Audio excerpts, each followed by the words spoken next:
L'histoire des deux amis. Il était une fois des amis inséparables, Lucas et Karim, c'est comme ça qu'on va les appeler.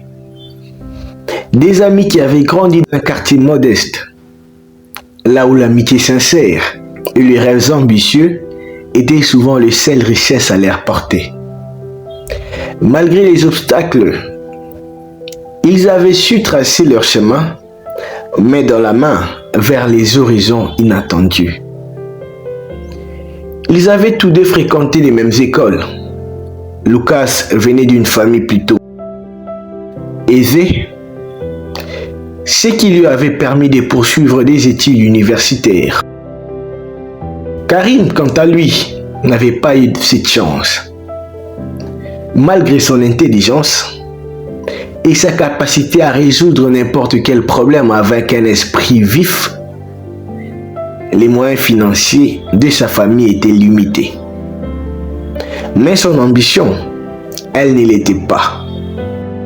Là où certains auraient vu une barrière, Karim voyait une occasion d'innover, de créer et de grandir. Après avoir terminé ses études, Lucas revint vers son ami, fidèle à cette amitié qui avait résisté au temps. Ensemble, ils concurent une idée simple mais géniale.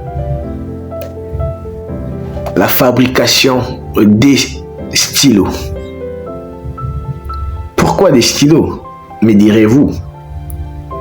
Parce qu'ils avaient compris que les objets du quotidien, aussi banals qu'ils paraissent, étaient en fait indispensables à la vie de tous. Leur entreprise débuta modestement, mais très vite, elle prospéra, car les stylos se vendaient comme des petits pains. Avec le temps, leur entreprise grandit, embaucha des dizaines de personnes, devenant un leader dans les marchés des fournitures. Le succès le mena aux quatre coins du monde. Ils voyagèrent, découvrèrent des cultures nouvelles, des paysages à couper le souffle. Mais c'est fut au cours de l'un de leurs voyages qu'ils firent la rencontre qui allait bouleverser leur vie. Malaika, une femme d'une beauté envoûtante, apparut dans leur vie comme un soufflet de vent chaud sur une nuit froide. Elle était à la fois mystérieuse et captivante, une femme d'esprit, élégante et indépendante. Très vite, elle attira l'attention de deux. Lucas et Karim, chacun à sa manière, tombèrent sous son charme. Malaika, par ses mots, ses gestes, semblait se laisser séduire tantôt par l'un, tantôt par l'autre, laissant entrevoir des promesses voilées des passions et des complicités. Mais derrière ces charmes, il y avait autre chose. Une ombre que ni Lucas ni Karim n'avaient tous deux aperçue. Malaika, tout en maintenant leur affection, jouait un double jeu de manipulation. Il jouait sur leurs désirs, leur faiblesse et leur amitié. L'intensité de leur amour pour elle commença à fissurer ces liens qui les unissaient depuis toujours. Chacun secrètement nourrissait son espoir de conquérir son cœur. Alors un jour, lors d'une soirée au bord de la mer, une révélation tomba. Ils apprirent que Malaika n'avait jamais eu l'intention de choisir entre eux. Elle se nourrissait simplement de leur compétition, les voyant comme des instruments dans son propre jeu.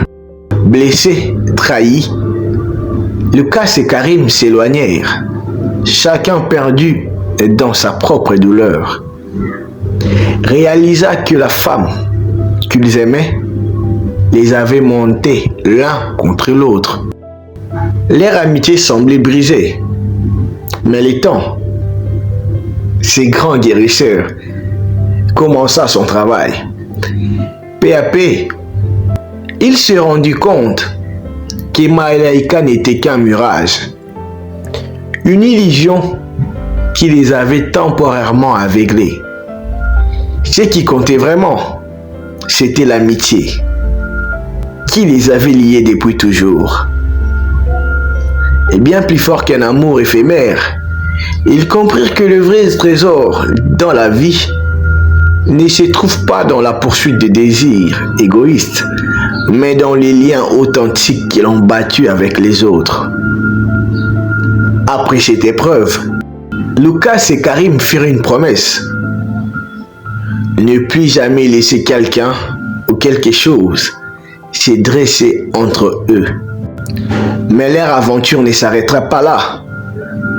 Ils décidèrent de transformer leur douleur en un nouveau départ. Et ce nouveau départ prit la forme d'une entreprise différente, une entreprise de résilience. Ainsi naquit leur nouvelle création, une compagnie de papeterie. Mais pas n'importe laquelle. Ils décidèrent de fabriquer des stylos gravés de messages inspirants. Des objets simples qui rappelleraient à chacun la valeur des liens humains et de la créativité. Leurs stylos portaient des inscriptions comme « L'amitié est une encre qui ne s'efface jamais ». Ces stylos deviennent rapidement des symboles, des objets que l'on achetait pour offrir à ceux qui comptaient dans la vie. Leur entreprise prospéra de nouveau, mais cette fois, ce n'était pas seulement une réussite financière, mais ils avaient créé quelque chose de beaucoup plus grand. Un rappel que dans un monde plein de tromperies et de faux semblants, les relations vraies et sincères étaient ce qui donnait réellement du sens à la vie. Lucas et Karim s'enrichissent par leurs expériences, continuent à parcourir le monde, non plus à la recherche de fortune ou de gloire, mais en quête des moments simples et authentiques. Lorsqu'ils repensaient à Malaika, ce n'était plus avec un regret ou amertume, mais avec gratitude, car finalement, elle leur avait appris la leçon la plus précieuse de toutes, celle de l'importance de rester fidèle à ceux qu'on aime et à soi-même. L'amitié, c'est de l'or que ni l'amour ni les illusions ne peuvent ternir.